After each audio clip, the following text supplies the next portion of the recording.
Welcome to Drum Education Live, episode 72. I'm John Powney, and I would like to welcome you to Kira and Felipe. Thank you. Thank you very much I for wouldn't having me. make a better introduction. That was the best Oh. intro we've had ever. Exactly. Oh, you're So, very kind. That is it. Are That's you what- also that's asking every the week. questions? Yeah, I've got them all lined up. They're all personal.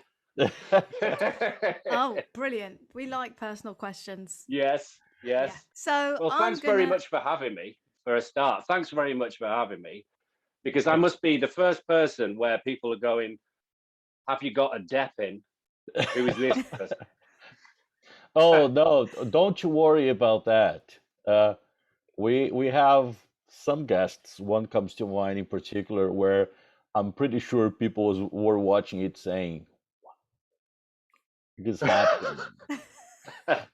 So You're not be- naming names. no, not this, No. not tonight. Let's try to ask something, Kira. Let's Go- ask. because Yeah, There's go a lot ahead. to talk about. Yeah. But let's start at the very beginning. How did Okay. drumming enter into your life? Oh, yeah. Well, this is a very clear one of my very earliest memories. In Kendal, where I grew up in Cumbria, we had a thing called the Torchlight Procession that my dad was heavily involved with. And my parents were both involved with a jazz club in Kendal at the Brewery Arts Centre. And there was a drummer called Ronnie Verrill or Verrell. Have you heard of him? I feel Animal. like I have. Yeah. Animal from the Muppets. So he did all the drums for Animal. I met him the night before they were playing. I can't remember who he was playing, but I was very, very young. So I met him, I went to the jazz club, and immediately drums stood out. But I think the biggest impact with this Kendal Torchlight Procession, all the marching bands used to congregate on Abbott Hall, just a big field in the centre of town. And they all warmed up together, ready to get into the procession. And I'm talking 400. Okay. Scottish Guards, the whole lot, pipe bands, everything. They were all there, all with their equipment. And I just remember these white drumsticks, the big hats, bass drum, all the power, the energy, the whole thing. And it just got me. And my mum's a musician. So I used to go and see orchestras and everything, always the percussion. I used to go and see the Grimethorpe Colliery Band. Again, the drums, unmiked, but absolutely kicking out. And just being around musicians, I got the method. I got how to practice. I used to be in a choir. I used to see how things were taken apart, practiced, put back together again. And it just instantly made absolute sense to me. And then I annoyed the hell out of my parents. Just like everybody else did, knitting needles on tables, people's heads,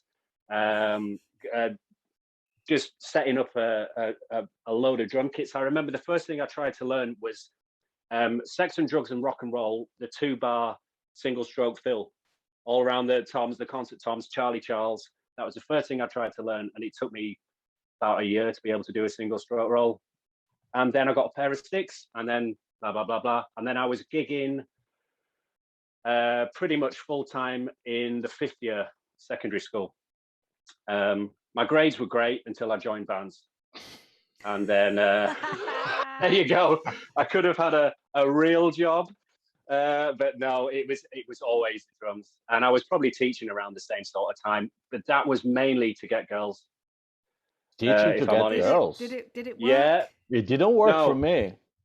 no, it didn't work for me either. Oh, Never okay. worked, not even once. Oh, No. that's really sad. Some girls would be like, oh, it was always like, oh, you got strong arms. It's like, well, I could show you how to drum. Why don't you come around my house? And they would come round, and I just end up showing them how to drum, and then they'd leave, and that was it. Oh, it was your fault then. All right. Now I get it. Yeah. You actually showed them how to drum. Yeah. Yeah, I actually showed them. wonder. Yeah. I was kind of too much into the drums and probably not enough into them. So yeah, it just backfired. But yeah, it just bit me at a very young age. And I remember my first ever gig. I was 10 and I still didn't have a drum kit. And they just stuck me on stage, and I kind of knew what a bass drum did, but I'd never played one. And I remember after that buzzing, but for about a couple of months afterwards, just analysing it. Was I any good? Did I hit hard enough? Was I in time? All of this kind of stuff, instantly analysing it, you know? And it was, I found the whole thing fascinating. Absolutely fascinating. And in Kendal, we had a great scene, really fortunate to have loads of brilliant musicians, which some of them had come in to play at the drumathon. And they used to do outdoor gigs in the marketplace. And so as a 12, 13-year-old, that's your education. I would be the creepiest child there. It was like The Omen. I would just stare at the drummer, you know? That's and brilliant. I would bug them. I'd be like, I want to get up. I want to get up. And you know, they were so kind. They let me up, and I would play Johnny Be Good or some Bryan Adams song. You know, that's it. Bryan Adams. Yeah, Yes. Bryan Adams. Who Summer of doesn't like 69. Bryan Adams? If you don't like Bryan Yeah. Adams, there's the door. Okay. Yeah, leave now. Leave now. Turn your computer off. Who do you Go think for a you walk are? and You have a- don't like Bryan Adams? Yeah. There is nothing not to like Come on. about Bryan Adams. Yeah, Mickey Curry, Nothing. absolutely brilliant. Yes. Absolutely, and he hits. There's He one. hits There's hard. only one thing. There's only one thing I have to say in Mickey Curry's defense that I don't like about Bryan Adams. He never allowed Mickey to play two bass drums or double pedal. No, Yeah, that's right. He wanted the okay. space there, didn't he? exactly. Yeah. So, But he's a monster player, Mickey Curry. no, he is. He is fantastic. But Yeah. my issue is with Brian not allowing him to use a double pedal. Yeah, He well, doesn't you need need to to, send though, a does he? personal email Well, to that's Brian. come on, Kira, come on, Kira. That doesn't matter. All right. Okay. Yeah. What John said. Just email him Email a him. little note. Yeah. Say, here are my notes for you, Brian. Yes. Yeah. I want to see this amended by the next. Yeah. Next All tour. right? Yeah. Or my money back. Yeah, Bryan Adams. On a Yeah, bass drum. yes. It's perfect. It's made for it. Yeah. Perfect. Yeah. And then people will We'll know even who do you it. We'll are. even. Yeah, I know someone who can make the heads. I mean, sure, we all could. You know, We but can yeah, all, we'll we can sort all that make out. it happen. We'll Yeah, get together. yeah. We'll put some, We'll do it. put some money in the pot for About Mickey. how about we find his address, make the heads, and send it to him?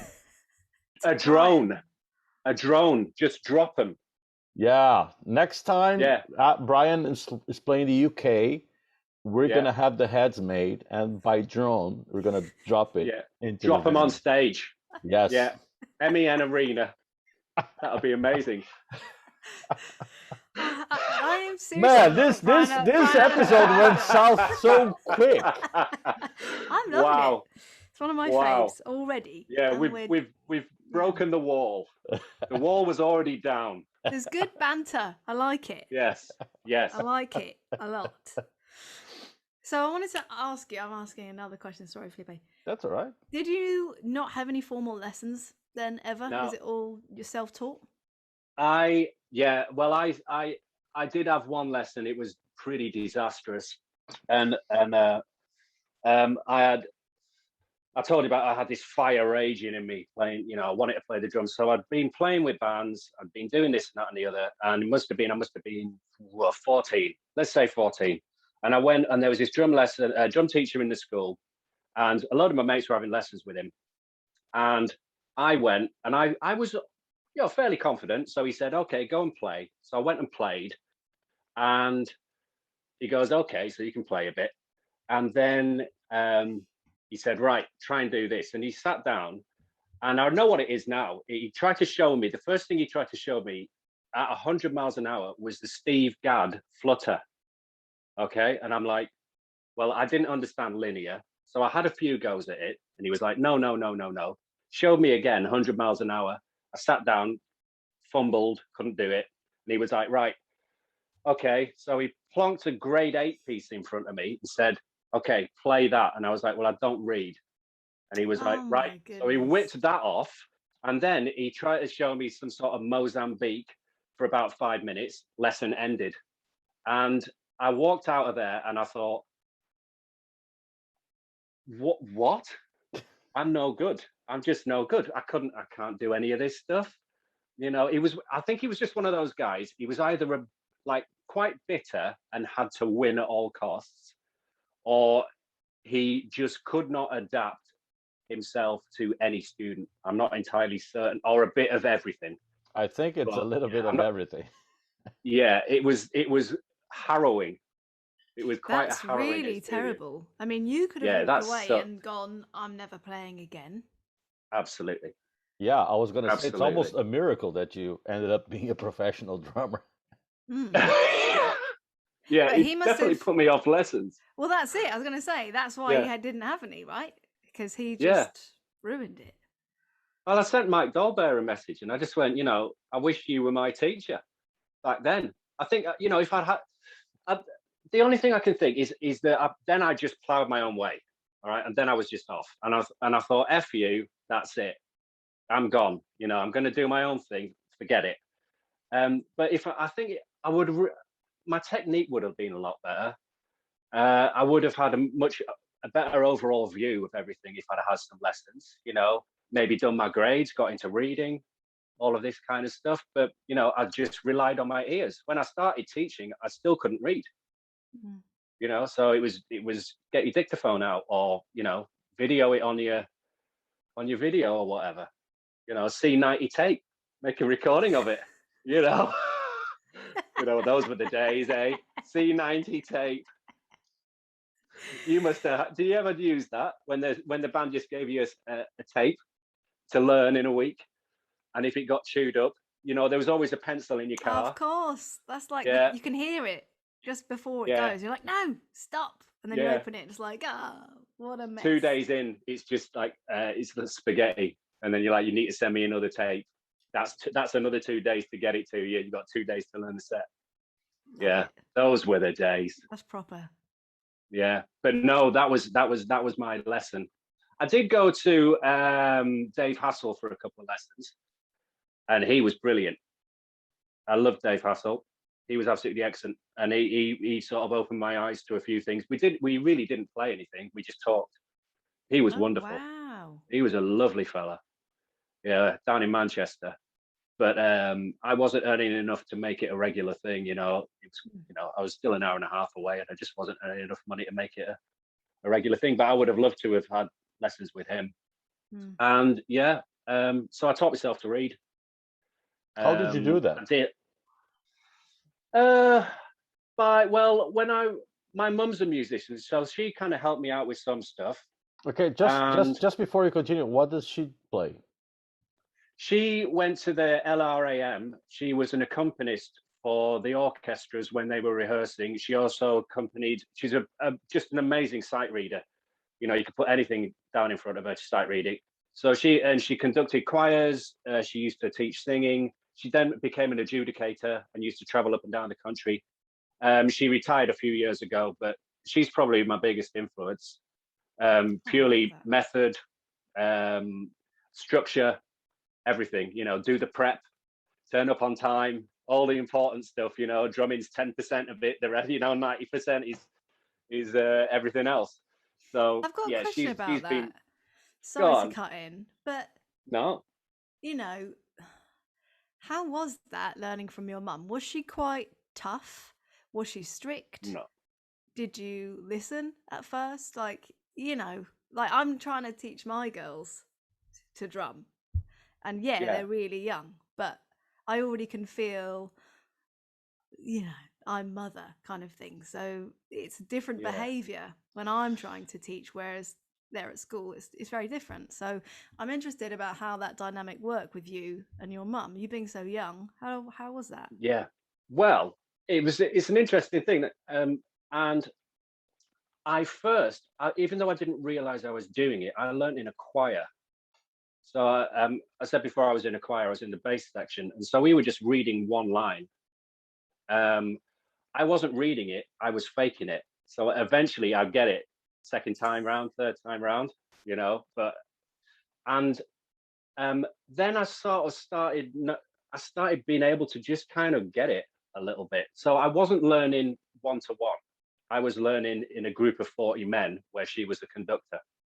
Okay. And then from there, I would sort of like go up to her in the week and go, you couldn't just show us what this means, or, you know, what's that thing? What does that 4/4 mean? You know, what are all these? And just gradually over a bit of time, just cherry picking things, and, you know, and yeah, I learned to play a bit of piano. That also helped, you know, and that was just reading, you know, I was rubbish, but it was just single lines, you know, or 2 lines.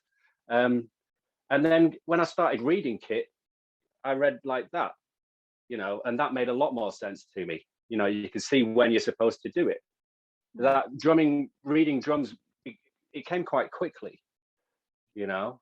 But I think it was just, yeah, I learned in a group, and there was no pressure on me to actually get it right, or to, I don't know. I kind of followed everybody else, and then eventually got it, I think. And that might not help you. Maybe No, just it's fine. invite all their friends I'm around. good. it's 20 kits in the front room. it's totally fine. Whatever it worked, you know. Yeah. Doesn't matter. Exactly. Yeah. And I Yeah, think it was just a the fact long that she was process. there and you could go. I think that's the Yeah. point I'm taking away, is that she was just there and you went and you're like, can you just? And then she's like, And maybe Yeah. as a teacher, you're very good at knowing when somebody's faking. Yeah. Yes. Absolutely. Absolutely. Yeah, you can kind of tell when they've done practice or when they haven't practiced, when they're reading it and when they're not reading it. Yeah, exactly. You know, oh well, let's just try that again, shall we? You know? hold on Yeah, a yeah. minute. Or let's try Yeah. this one, but something Yeah. slightly different and see what Yeah, happens. exactly. Yeah. I like the whole, Try can saying, you slow it down and you pretend that you're teaching me? Can we do it like that? yeah, No? Oh, right, okay. yeah, all the techniques. Yeah. Just ticking them off. Bingo. Yeah. But yeah, it was I don't know. I guess I learned to read without realizing I was reading. It's a weird thing, isn't it? You know, when I used to teach at this what was the Yamaha School of Music. We had one in Kendal, and the whole thing of playing it, you know, learning it, playing it, then you get handed the notation, and that's how they read. You know, that was the thing. You get the notation at the end, because if you stick it in front of them at the beginning, you scare them away. Yeah. So Yeah. you know, that was always the thing, and I guess that was my method without realizing it. Cool. Yeah. Nice. Yeah. And there's Yeah. something very natural about that, because that's how we learn our native language. Absolutely. Yes. Yeah. And that was their whole ethos. That was it. Yeah. 100%. And I really agree with it. You know, I really agree with that. Not for everybody, but in general, you know, that was a successful method when I was teaching. Very successful, especially if you're doing grades. You know, it's the way to do it. And just you know, and the whole thing that I learned from my mum: break it down, take it apart, stick it back together again. Simple, you know. 100%. Yeah. True. Yep. I'm with you on that. Kira, keep going. I want to ask you about the drumathon that you have planned. What is this all about? Let us, talk us through it. Okay, well, this is my 3rd drumathon. I've done a 24-hour, a 48-hour. This is 60. Probably, well, it's the last one I'm going to do, because I'm an old git and my body won't be able to take anything more than 60 hours. I still want to have some sort of career at the end of it. So, you know, I don't want bits falling off and, you know, this and that and the other. So, yeah. So in lockdown, of course, we were all in the same boat. And I don't know about anybody else, but I work better if I'm better as a person in general if I've got something to aim towards. So I've been umming and ahhing, and a few personal things. These earplugs are falling out my thing. Right. Is that going to irritate you, though? I might get some gaffer tape. You can just hold it. I guess you could just hold it and use it. He's gonna I'm go for the looking gaffer for tape. it. He's gonna go for I'm the gonna get the gaffer tape. gaffer. Yeah. This is You know? the best. Yeah. I'm like now checking out what books you've got on your stand. Oh God. Oh, Whoops. no. And Because I sit what I so really low, want you to see is you taking the gaffer tape off. Ladies and There you go. gents, this has never Drum been done roll. before.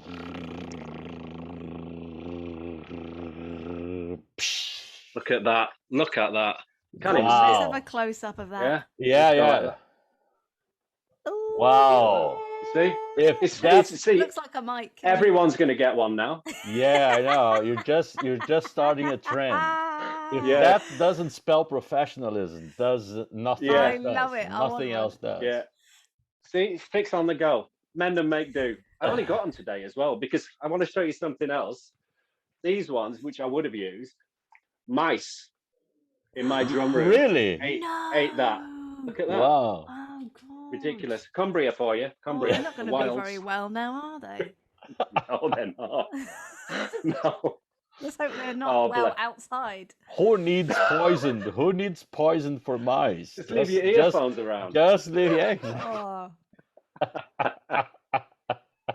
dear. Perfect. I think that's a winner. Yeah, we should phone Brian I'll Adams, back see if he that. wants to Oh, come on. Sorry. Oh, Where were we?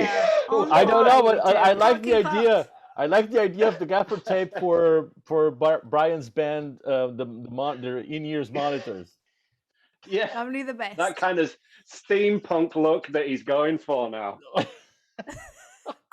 I don't even know. I'm like, I need to follow him now and find out what the heck he's doing. Get in my life, Brian. Yeah. Again. It's like being on tour. This is what it's like on tour on like day 12 on tour when you've just been in a van for 8 hours. This is what it's like, isn't it? Yes, it is. I love it. Yeah, absolutely. Are you meaning you're going to drum solidly Yeah. for 60 hours? Like, you're not going to Yeah. sleep. You're not going to. What are you No. going to do for eating? Like, I need to know that. How are you going to do this, man? How Yeah. are you going to not sleep and not eat and, not fall Well, over? I practiced. I've had a couple of all-nighters, so I've had a couple of 24-hour days, just to get your head in the right space. Because physically, you can do a lot of weights, you can drum for a long time, but if you ignore your head, you're going to get bitten. So you're going to hallucinate, which is going to happen anyway. You've got sleep deprivation. You're going to be all over the place. From about hour 38, hour 40, you're going to properly start losing it. Last time David Bowie was there, and he came and had a really good chat with me back in 2014, and told me I was doing really well, and that one day we should do an album together. While I was trying to hold it together, playing with one of the school bands. So that happened, and it just goes. Yeah, it goes into Fear and Loathing in Las Vegas, pretty much. If you've ever seen that. Yes, well, that's what it's like from about hour 40. The room changes. The room became a church. I was at the other end of the room. The bar had moved.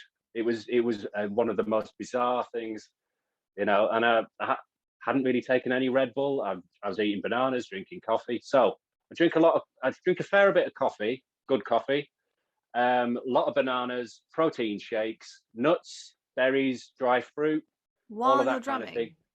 Yeah. So also I try and play. On average, I'll be doing 30 hours right-handed, 30 hours left-handed playing open. So you practice that. Just so I'm doing a bit of pad work on the old drum pracks. This is not a nice question, but Oh, go on. what if you need the Toilet. toilet? Go to the toilet. I go. Just I'll make it quick.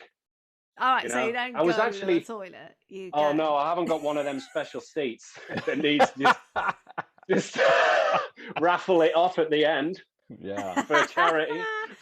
This is kids. This is done in the toilet, by the way. Yes. Yeah. He'll take a moment for our star and prize. go. Yeah. Yeah. Yeah. No, you just go. You just go. You go, and you make. Right. You do it. But it's like, if you're doing any kind of like marathon or anything like that, when you stop, that's when all your acid builds up, and it's hard to get back going again. You Yeah. get into your rhythm, you get into your flow. So I've got a friend, Ali Brown, who has played he used to hold the world record. He's played over 100 hours twice. And the Guinness Book of World Records says that you can do an hour and have a 5-minute break. And you can also chunk up those hours, so you can have like a 30-minute break if you want a bit of a nap, stuff like that. Oh. I'm not doing that. I'm sure with toilet breaks and stuff, it's going to be about 5 minutes an hour on average anyway. But I'm doing 15 hours by myself. There's about 25 hours with other drummers and 20 hours with bands. So having people there, that's what gets you through it, and I've got some nutters. A fella called Lee Barnum is coming on the last day and doing 1 a.m. to 5 a.m. with me on electric kits. Great. Playing along to songs, so we just plug in, play along to songs. It's all live streamed, so you can watch it if you can't make it up to Kendal. Yeah, it doesn't cost anything to watch. And if you like it, make a donation. If you're inspired, go and do your own drumathon or your own event or whatever it is, Yeah, no, drumathon, no, thank you. No, no. It's a special kind of crazy that you want to do this kind of stuff. Why are you doing I don't know how I found out. Sorry. Yeah. Go on. Sorry. Why are you doing it? Tell us why. The first two, I had cancer when I was 31, and so the first two were for cancer care. This one, and I hope my wife doesn't mind me saying this, but before lockdown, I think about maybe a year and a half before lockdown, her brother committed suicide. Out of the blue, completely out of the blue, and there was a huge knock-on effect in our family. Obviously, his partner, their family, all his friends. It's a huge circle of people that get affected by this. That's one reason.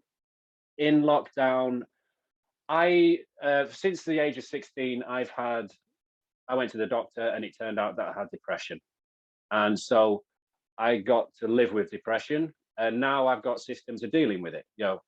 I saw my friends go through. Most of my friends are musicians. Go through some sort of hell. Most of lockdown, isolation, no money. You're not having that contact with people. You're not working towards anything. It was a tough old time, and and we lost some people along the way, and it's I wanted to do something about it. And my friend Chris Edgar, who's done all the other drumathons with me, so he's doing 60 hours with me. He's dealing with the sound, all the tech spec, the people, changeover of bands, everything, all the support. So he's doing that with me. And I just phoned him up in lockdown and says, "Do you want to do another drumathon?" And he was like, "Yeah." And I said, "What about 70 hours?" 72, I said. And he goes, "What about 60?" And I went, "Deal." That was it. It was easy. It was the David Dickinson cheapest chips. So there we go. Yeah, that was basically it. I saw a lot of people going through a bad time and wanted to do something. And personally, and this seems like a rather selfish reason, but I needed something to work towards. Before this, I was a word of mouth drummer. I still am a word of mouth drummer. I go off and tour the States, tour Europe, tour this, that, and the other, and it's snowball effect, and you get more and more gigs. But I've never done anything online. So then when I went online, I decided, I need to promote this, and I want to have a hand in doing it. So I went online and got in contact with a lot of companies, and then I'm now working with those companies. I've got brilliant support from them, from my cymbal company and my sticks and my drum, and drum pracks and all sorts of people, Chops Apparel, everybody. You can say their names. I think it's important because. All right, Murat Diril Cymbals, the London Drumstick Company, Primus Custom Drums, Drum Pracks, which is here, which is one of my favorite things, and Chops Apparel t-shirt. And so they've all jumped on board. Excellent. They're all helping promote, and it's all for a very worthwhile cause, which is Charity Mind, and the Mankind Initiative, which are male victims of domestic abuse, men and boys. So amazing. That's what we're doing it for. And on our site, you can choose who you give the money to, or you can split it. Okay, excellent. Great. Yeah. So I have a question that's a little bit personal. So if you don't want to answer it. No, I'm up for any question. But how did you being diagnosed with depression? How did you survive the lockdown? Because even people who hasn't been diagnosed had a really hard time. Yeah, it was a tough time. But I'll give you the long answer.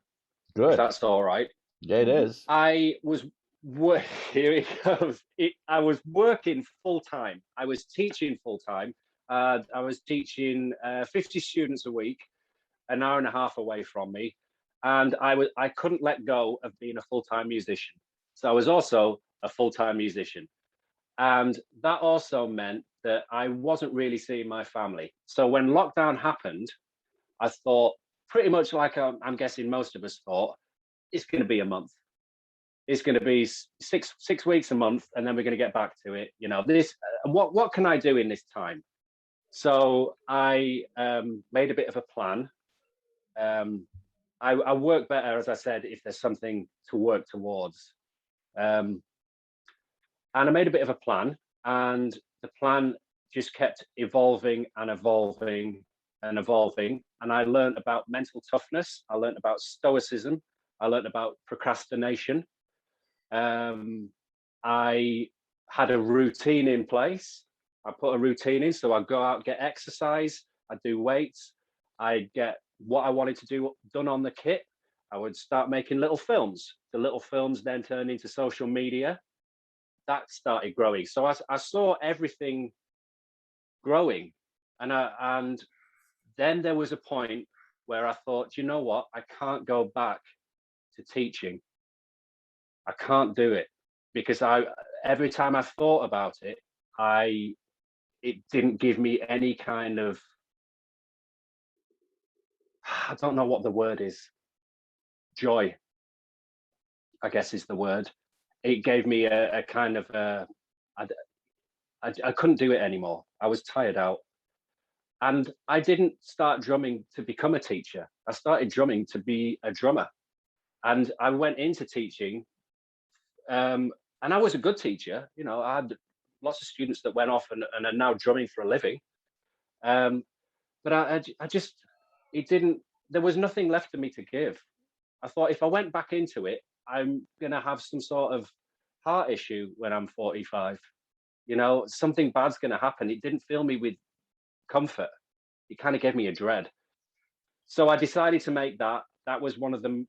And then we're getting used to being a drummer now was so scary, because you've got nowhere to hide. You can't hide behind your students. You can't hide behind results. You know, now this is you. This is it. Yeah, there's nowhere to go with it. You have to deliver.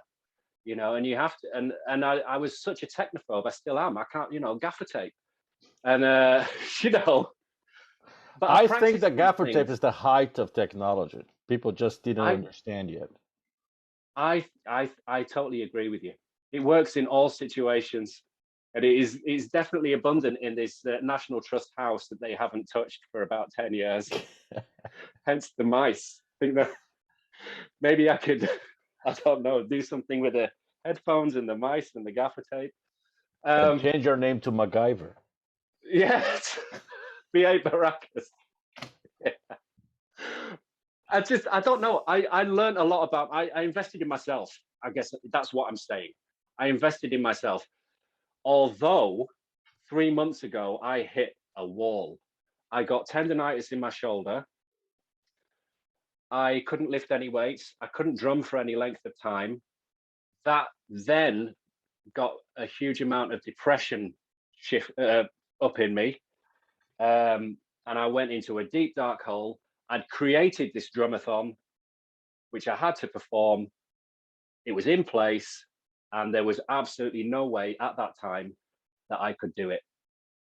And again, just like all of us, you rebuild, you get yourself going again, and you go. And really just going on these walks, talking to myself on a walk, I got everything out, you know.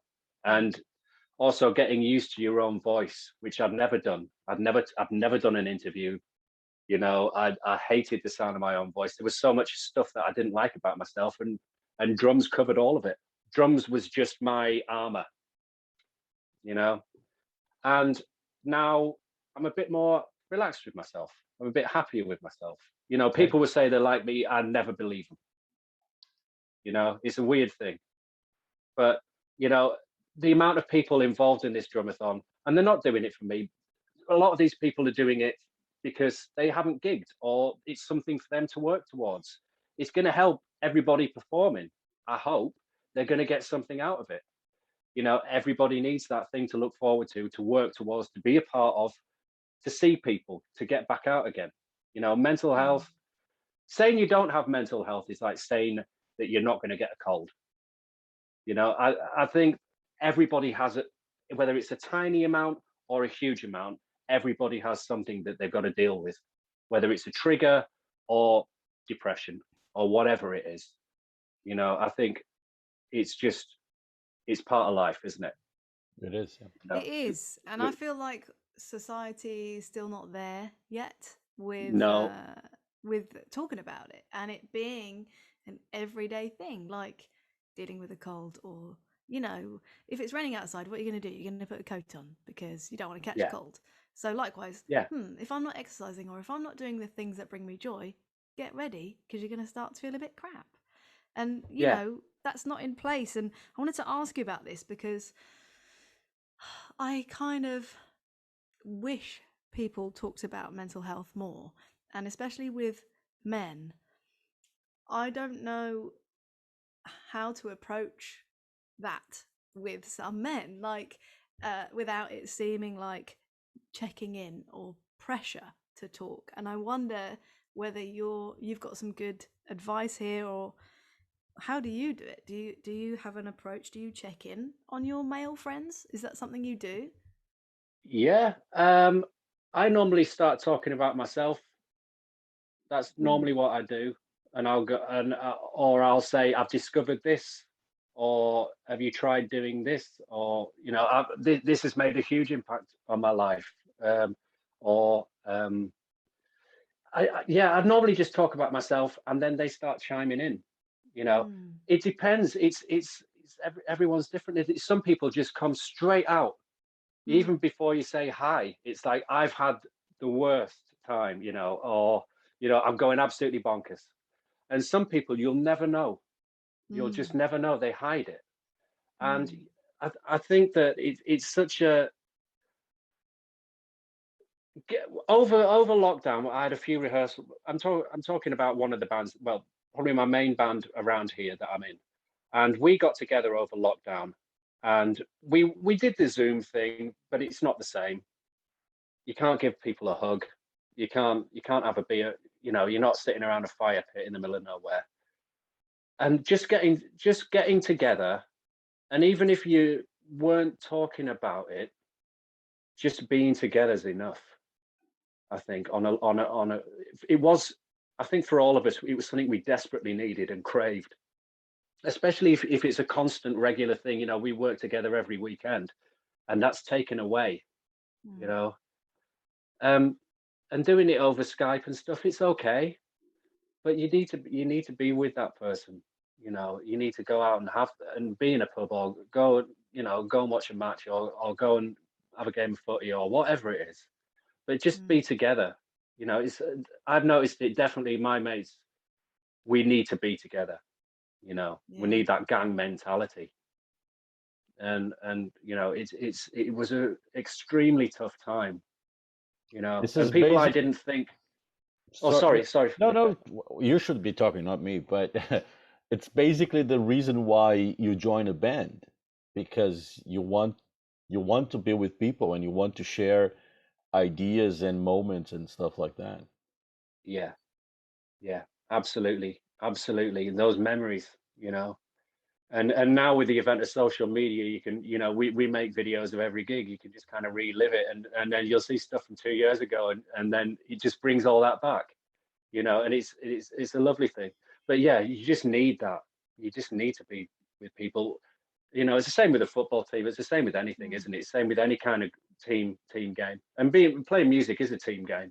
It I is, don't care what Yeah. anybody says, you know. or it And I should think be. that, yeah, yeah, absolutely. And the better the crack, the better the you know, how well you get on with people is a huge part.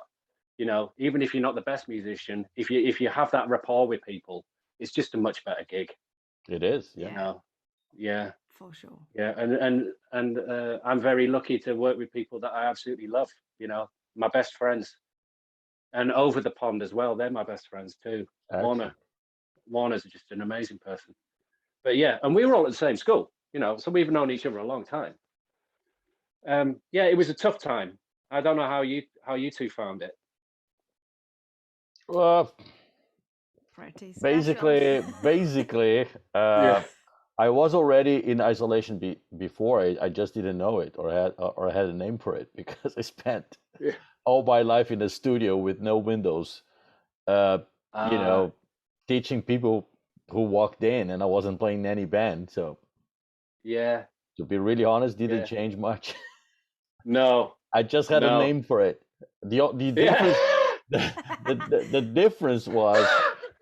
the difference was that with lockdown, then all my teaching was online, but that was Yeah, it. yeah, And your yeah. drum clinics, though. You held some drum clinics at your place, didn't Yeah, you? but Oh So that's yeah, really social. yeah, You were that was quite really social. social. But the thing is, it was in its early days when lockdown hit. yeah, So Mm.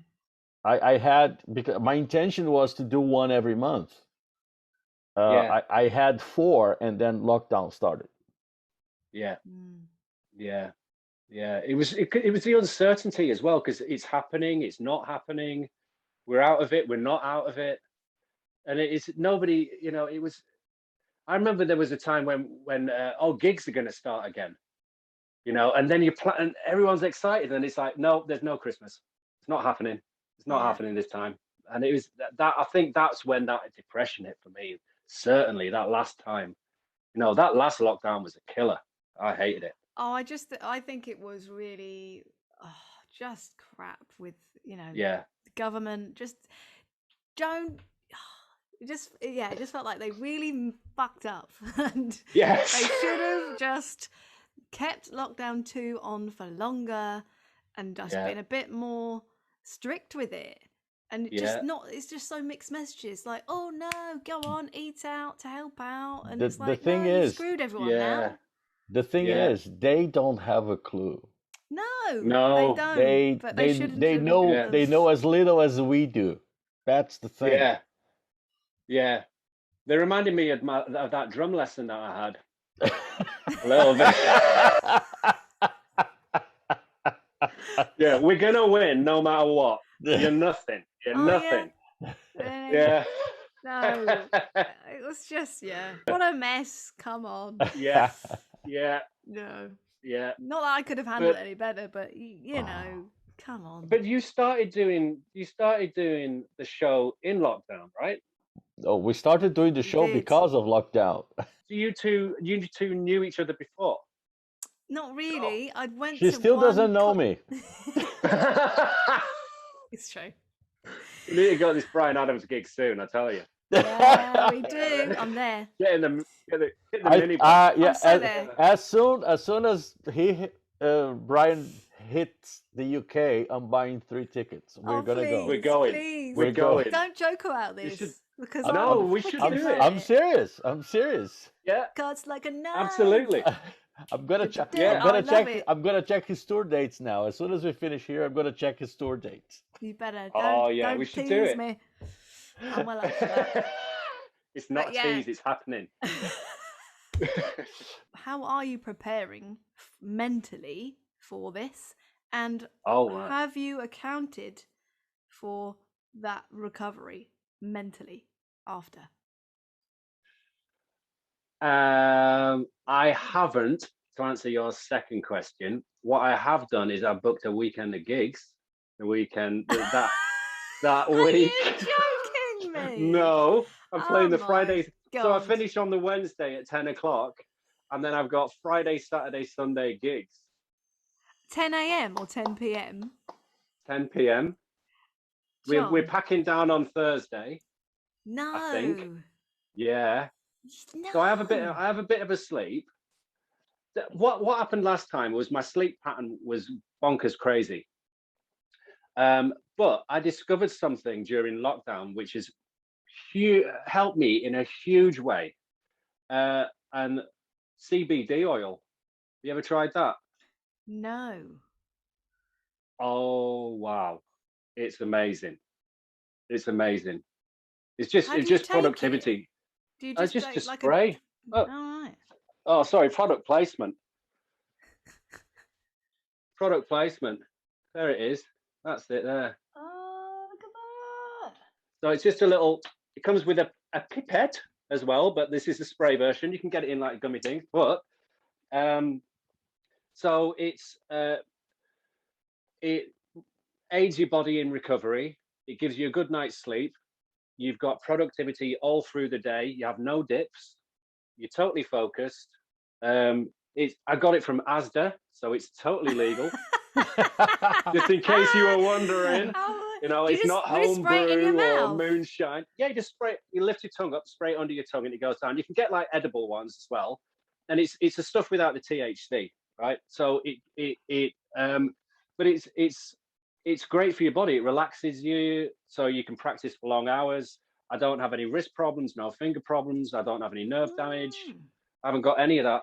100%. I started taking it, then my wife started taking it, then about 3 or 4 of my friends started taking it, and they're all like, it's amazing, absolutely amazing. I'm sorry, I'm not a salesman. I am not endorsed. Nothing like that. Who cares about endorsements from cymbals and drum heads and sticks? CBD oil, man.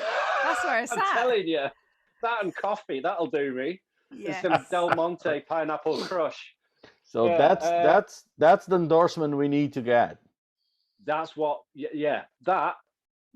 absolutely, definitely. Honestly, 100%. Wow. That really helps me. So I'll be taking that throughout. But afterwards, just a bit of a sleep. Your sleep pattern's all over the place for probably a week or a couple of weeks. I didn't have any physical things from playing 24 hours. So 48 last time. I had nothing. I had no wrist damage, nothing. I paced myself. I'm sensible. I vary left and right-handed. I play electric kit. I'll play pad. I'll play real kit, but I won't be properly hitting. And you like a vampire, you suck everybody else's energy. And so you feed off them. And it keeps you going. It will be a struggle at the time, but I'm only doing it once. I'll get to the end. It'll all be fine. And then I'll have a nice curry and go to bed. Cool. And that's what I'm planning. Excellent. Mentally, you just do that. You just stay up. I'll stay up for a couple of days, like that week, so I get used to it. All right. And 7 or 8 hours on the kit every day. That's it. Yeah, it's a simple little thing. I've done everything now. Easy peasy, easy peasy, easy. It is the 11th of October, starts at 10 a.m. and it finishes Wednesday, the 13th of October at 10 p.m. So a Monday to a Wednesday. And that was so we could get a venue and get the bands. Because if we did it over a weekend, we'd have no chance. So, yeah. And it's up in Kendal in Cumbria. if you Cool. want to come up and have a look. Nice. At a place called Ruskin's Bar, but I'll send you all the links and everything like that. And yeah, but it's looking forward to it. I'm looking forward. There was a point when I wasn't. Now I am. Good. Good. Got my head around it now. Be all right. Great. Yeah. All right, sir. Thank you very much. It was Thank you very much. good. Really, It's really, been really. an absolute pleasure spending some time with you. Thank you very, very much for having me. I Really appreciate enjoyed. it. I Really enjoyed really it. enjoyed it.